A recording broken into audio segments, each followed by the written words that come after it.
satu, car wash. Oh, habis aku car wash kau tak layan lah. Singaporean car wash kau layan. Sial pe Singaporean. Kenapa orang Singapore suka keluar ke Malaysia? Sebab aku jarang beli-beli barang. Bukan apalah, macam Pasal kau ada duit lah. tak.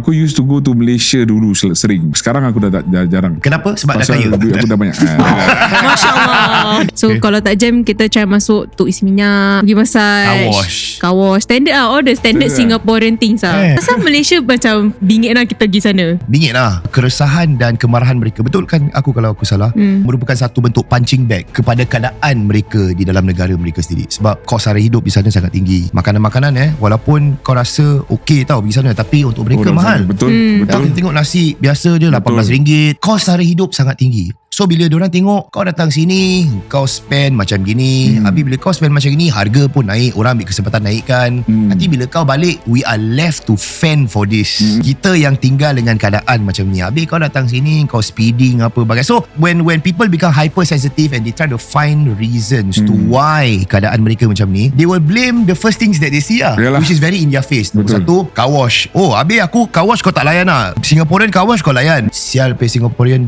Satu. Kita pun tak lari dalam hal seperti itu. Of course In Singapore kita tengok orang-orang daripada India contohnya, dengan technical ability diorang, datang sini gaji diorang tak kecil-kecil tau. Of course lah. Expect India gaji RM13,000, RM14,000. Habis bila tinggal rumah, company bayarkan.